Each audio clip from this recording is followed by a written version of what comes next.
ایک سوال پوچھا گیا اور میں سمجھتا ہوں کہ یہ سوال بڑا ضروری ہے اور آپ سنیں بھی اور اس کو آگے بھی پہنچائیں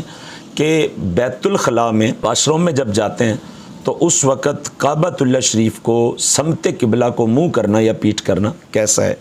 تو سب سے پہلے تو یہ سن لیں کہ فقہی مسئلہ یہ ہے اور مسئلہ شرعی یہ ہے کہ جب بھی انسان برہنہ بدن ہو، یعنی اس کے بدن پہ کپڑے نہ ہوں، اس کا ستر جو ہے وہ چھپا ہوا نہ ہو، اس وقت قبلے کی طرف کو منہ کرنا اور قبلہ کی طرف کو پیٹھ کرنا جائز نہیں ہے، یہ منع ہے۔ تو جب مطلقاً جب بھی ستر کسی کا کھلا ہوا ہے، وہ مرد ہو یا عورت ہو، تو اس کو قبلہ کی طرف منہ کرنا منع ہے اور قبلہ کی طرف پیٹھ کرنا بھی منع ہے۔ تو پھر یہ بات تو بالکل سمجھ میں آتی ہے اور اسی سے یہ مسئلہ بالکل واضح ہو جاتا ہے کہ جب ہم بیت الخلاء میں جائیں تو وہاں پہ بھی ہمیں قبلے کو پیٹھ اور یا قبلے کو منہ نہیں کرنا چاہیے۔ اس کی وجہ یہ ہے کہ مشکوٰۃ المصابیح میں بخاری و مسلم کے حوالہ سے یہ حدیث مبارکہ میرے سامنے کھلی ہوئی ہے۔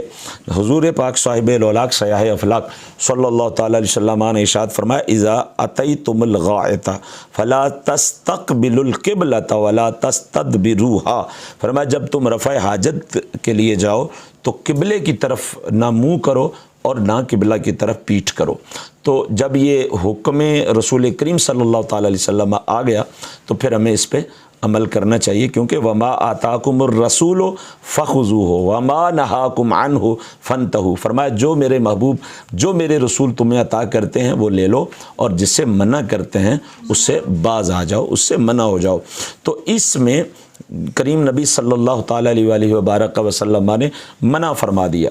کہ تم قبلے کی طرف نہ پیٹھ کر سکتے ہو اور نہ ہی قبلے کی طرف منہ کر سکتے ہو۔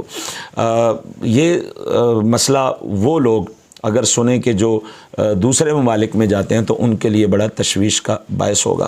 کہ دوسرے ممالک میں اس بات کا خیال نہیں رکھا جاتا، جو اہل ادب لوگ ہیں، جو دین کو سمجھنے والے ہیں وہ تو اس پہ عمل کرتے ہیں، مگر جو سرکاری ادارے ہیں، جو ایئرپورٹس ہیں اور بڑے بڑے دفاتر ہیں تو ان میں اس بات کا خیال نہیں رکھا ہوتا۔ تو وہاں پہ بھی اگر ایسی کیفیت ہو کہ آپ کی سیٹ کا جو منہ ہے وہ قبلے کی طرف ہے یا اس کی پشت جو ہے وہ قبلے کی طرف ہے تو تھوڑا سا سرک کے بیٹھنا چاہیے۔ اگر بامر مجبوری اس جگہ پہ آپ نے قضائے حاجت کرنی ہے تو وہاں پہ سرک کے بیٹھیں تاکہ نہ تو سیدھا قبلے کو منہ ہو نہ ہی قبلہ شریف کو پیٹھ ہو۔ اور اسی کے ذیل اور ضمن میں یہ بھی عرض کرنا چاہوں گا کہ چونکہ حجاز مقدس میں اس وقت جو وہاں پہ حکمران ہیں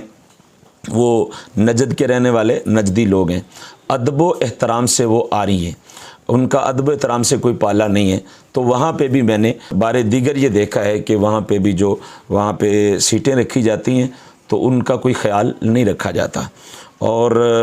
وہاں پہ جا کے بھی بڑا مسئلہ بنتا ہے کہ قبلہ کعبۃ اللہ شریف کو منہ ہوتا جا رہا ہے یا پیٹھ ہوتی جا رہی ہے، تو وہاں پہ بھی یہ احتیاط کرنا نہایت ضروری ہے۔ پوری دنیا کے لیے مسئلہ ایک ہی ہے کہ قبلہ کعبۃ اللہ شریف کی طرف کو نہ پیٹھ کر سکتے ہیں برہنہ حالت میں اور نہ ہی منہ کر سکتے ہیں۔ اسی کے ضمن میں یہ بھی کہنا چاہوں گا کہ جب بھی غسل کریں تو اس وقت اس بات کی احتیاط ضرور کریں کہ جانب قبلہ منہ نہ ہو، اور گھر میں اگر کوئی ایسا ماحول ہو کہ مستری کی غلطی سے یا نادانی کی وجہ سے اگر کسی کے ہاں سیٹ جو ہے وہ غلط ایڈجسٹ ہو چکی ہے تو تھوڑا سا خرچ آئے گا، اس کو درست کر لیجئے اور اللہ اور اس کے رسول کی بے ادبی سے بچیے اور رسول کریم صلی اللہ تعالیٰ علیہ وسلم کی نافرمانی سے بچیے۔ شاور وغیرہ جو لگے ہوتے ہیں اس میں بھی بڑا مسئلہ ہوتا ہے کہ سیٹ تو درست سمت ہے شمالاً جنوباً یہاں پہ پاکستان میں لگی ہوئی ہے، مگر وہاں پہ شاور اگر جانب قبلہ لگا ہوا ہے یا جانب مشرق لگا ہوا ہے تو وہاں پہ بھی مسئلہ بنتا ہے۔ اگر شاور